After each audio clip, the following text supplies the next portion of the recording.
अस्सलाम वालेकुम एवरीवन। आज की वीडियो के अंदर हम लोग डिस्कस करेंगे क्वेश्चन 1 के 5th पार्ट को। इसके अंदर जो है वो हमारे पास लॉगरिथमिक और एक्सपोनेंशियल फंक्शन का कुछ मिक्सचर पड़ा हुआ है, ठीक है। और उन्होंने कहा है कि हम लोगों ने इसका डेरिवेटिव फाइंड करना है, ठीक है। तो फिर से वही बात कि जब भी हम लोग किसी भी फंक्शन का डेरिवेटिव फाइंड करते हैं तो सबसे पहले देखते हैं कि उसके ऊपर कौन सा रूल इंप्लीमेंट होगा। एल एन के सब पार्ट के अंदर एक्सपोनेंशियल फंक्शन पड़ा हुआ है, तो सबसे पहले जो डेरिवेटिव है वो किस चीज़ पे लगेगा, हमारे नेचुरल लॉग के ऊपर। हम लोग लेट करेंगे कि हमारे पास कोई वाई फंक्शन है, ठीक है, और इसके ऊपर जो है अब हम लोगों ने क्या करना है, डेरिवेटिव इंप्लीमेंट करना है। तो हम लोगों को इससे लिख लेना चाहिए कि हम लोग डिफ्रेंशिएट कर रहे हैं, तो कर किस रिस्पेक्ट से रहे हैं, ठीक है। ये जो छोटी छोटी लाइंस है ये आपके पेपर के ऊपर बहुत अच्छा इम्पैक्ट डालती हैं। Differentiate with respect to x कर दिया, ये आ जाएगा d y by d x is equals to d into d of x l n into e x plus e minus x, ठीक हो गया। सबसे पहले हम लोगों को पता है कि जब हम लोग डेरिवेटिव लेते हैं d into d of x l n of x, ठीक है, तो वो हमारे पास आता है 1/x, ठीक है। लेकिन बेसिकली इसके अंदर दो चीज़ें हो रही होती हैं। एक तो ये कि नेचुरल लॉग का जो भी फंक्शन आ रहा होता है ना, उसका हम रेसिप्रोकल लिख रहे होते हैं, साथ साथ जो हमारे पास नेचुरल लॉग के अलावा का जो फंक्शन पड़ा होता है उसका अलग से डेरिवेटिव भी ले रहे होते हैं, मतलब यहाँ पे एक्स का जो डेरिवेटिव लेते हैं।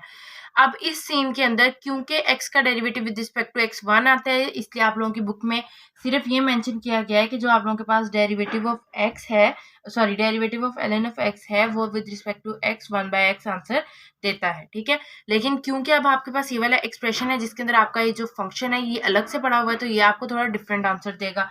हमारे पास ये जब मैं इस पे इम्प्लीमेंट करूंगी, डेरिवेटिव लगाऊंगी, तो सबसे पहली चीज क्या आएगी, 1 दिस पार्ट, मतलब 1 अदर देन नेचुरल लॉग के फंक्शन के, तो ये आ जाएगा 1/e(x plus e minus x, ठीक हो गया। और अब हम लोगों ने डेरिवेटिव किस चीज का ले लेना है, इस पार्ट का, which is this ex plus e minus x आ जाएगा, ठीक है। इसके बाद हम लोगों ने क्या करना है, उन दोनों का अलग से डेरिवेटिव ले लेना है। जब हम लोग उसका डेरिवेटिव लेंगे तो अब इसके अंदर भी सेम वही सीन होता है। हम लोगों को पता है कि जब हम लोग डेरिवेटिव लेते हैं ई एक्सपोनेंशियल फंक्शन का, तो हम लोग को पता है कि वो एक्सपोनेंशियल फंक्शन के इक्वल आता है, ठीक है। लेकिन तब जब हम लोग एक्सपोनेंशियल फंक्शन की जो पावर है, मतलब जो आपके पास एक्सपोनेंट पड़ा हुआ है वो x हो, ठीक है। जैसे जैसे चेंज होता जाएगा तब वैसे वैसे आपके डेरिवेटिव का आंसर भी चेंज होता जाएगा।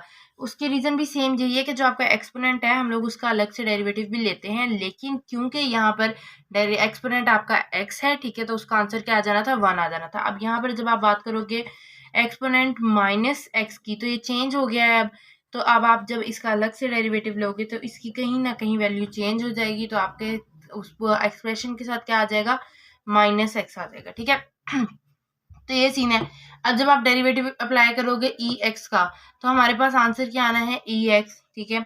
और जब आप डेरिवेटिव अप्लाई करोगे e माइनस एक्स का, तो आपके पास आंसर क्या आएगा, -e माइनस एक्स, ठीक हो गया। तो अब जब हम लोग इसको सिंप्लीफाई करके लिखेंगे तो वो क्या आ जाएगा, ex minus e minus x और ex plus e minus x, ठीक है। अब ये जो ऊपर नीचे वाली टर्म्स हैं इनको आप किसी भी सूरत में काट नहीं सकते, ठीक है, क्योंकि ये माइनस और ये प्लस है। अब आप ये नहीं कर सकते कि ई एक्स को ई एक्स से अलग करके काट दो और उसको अलग कर, हाँ एक सिचुएशन ये हो सकती है कि आप इस तरह से कर लो कि ई एक्स को इसके अलग पार्ट में लिख लो, ई माइनस एक्स माइनस ई माइनस एक्स और ई x plus e minus x. आप लोग ये नहीं कर सकते कि इस ऊपर नीचे वाले को डायरेक्ट काट सको। सिमिलरली यहाँ पर भी आप लोग इस ई एक्स को इस ई एक्स से नहीं काट सकते, ठीक हो गया। तो इस चीज़ में कंफ्यूज नहीं होना, ये बात आप लोगों ने याद रखनी है कि जब भी आप लोगों के पास फंक्शन जो ऑपरेटर्स हैं आप लोगों के वो डिफरेंट है, ठीक है, और फंक्शन सेम है, तो आप उसको काट नहीं सकते। हाँ उसकी सिंप्लीफिकेशन के लिए रैशनलाइजेशन का कॉन्सेप्ट यूज़ कर सकते हो, लेकिन उसकी फिलहाल के लिए हमें यहाँ पे ज़रूरत नहीं है, ठीक है। तो हमारे पास ये वाला आंसर है, इसको आप फाइनल कंसीडर करो। आज के लिए बस इतना ही। Till then keep learning and keep exploring.